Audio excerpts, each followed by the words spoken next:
নেতা বলছেন মুখ্যমন্ত্রীকে সেনাবাহিনীর কাছে ক্ষমা চাইতে হবে, এটা কি হবে? দেখুন, কে কার থেকে ক্ষমা চাইবে না চাইবে সেটা প্রশাসনিক ম্যাটার এবং এটা উপর নেতৃত্ব ম্যাটার। আমি মনে করি, ধরুন আমরা যখন এখানে এভিকশন করেছিলাম সেটা কিন্তু আমরা নোটিশ দিই, ইলিগেল যেগুলো এনক্রোচমেন্ট ছিল আমরা নোটিশ দিই, একটা প্রসেস আছে, একটা প্রসিডিওর আছে। তাহলে আমি কোনো একটা জিনিস এভিকশন করে ভাঙবো, সেটা একটা ইন্টিমেট করবো না। যেখানে স্টেটে আমাদের সরকার রয়েছে, আজ পর্যন্ত হিস্ট্রিতে এই ঘটনা ঘটেনি। সিপিএম টাইমে আন্দোলন করেছে, তারাও তো ওই জায়গাটা প্রোগ্রাম করেছে। বিজেপি কি প্রোগ্রাম করছে না কলকাতায়? সিপিএম কি বড় প্রোগ্রাম করছে না? তাতে কি আমরা কি বাধা দিচ্ছি না, ভাঙচুর করছি না, গিয়ে ভেঙে দিচ্ছি মঞ্চ? তাহলে এটা তো অন্যায় হচ্ছে, এটা তো দেখা দরকার রয়েছে।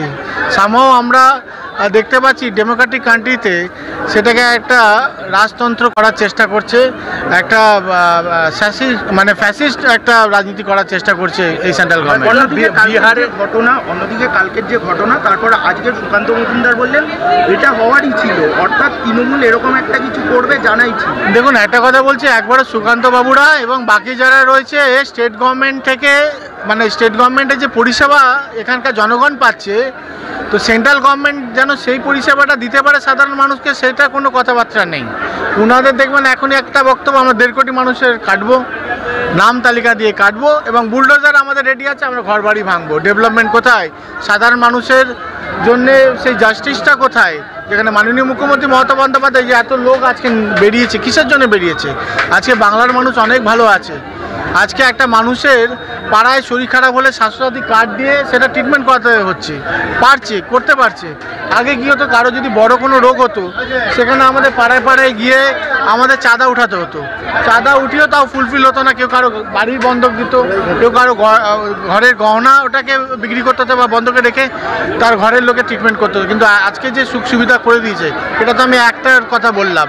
আপনি বলুন না, লক্ষ্মী ভাণ্ডার নিয়ে কত মানুষ যারা আছে, যা ভাই বোনেরা যারা আছে, দিদিরা যারা আছে, মা বোনেরা যারা আছে, তারা তাদের বাচ্চার পড়াশোনার টাকা ওখান থেকে দিচ্ছে, কেউ এককালীন টাকা জমিয়ে কিছু বাড়ির কাজের জন্য করছে, তো মানুষ উপকৃত হচ্ছে। তাহলে এরকম কিছু প্রজেক্ট দেখান যেখানে সেন্ট্রাল গভর্নমেন্ট কিছু করছে এবং মানুষ উপকৃত হচ্ছে। দেখুন, সিন্দুরে যে ঘটনা আপনি বলুন, দেশের সকলে মানুষ কিন্তু প্রিপেয়ার ছিল এবং রাজি ছিল যে লড়াইটা হোক এবং এটা একটা নিষ্পত্তি হোক। বারবার পাকিস্তান থেকে উগ্রপন্থী এসে আমাদের দেশের সাধারণ নাগরিককে মেরে দেবে, আমাদের জওয়ানদেরকে মেরে দেবে, সেটা তো কখনো হয় না।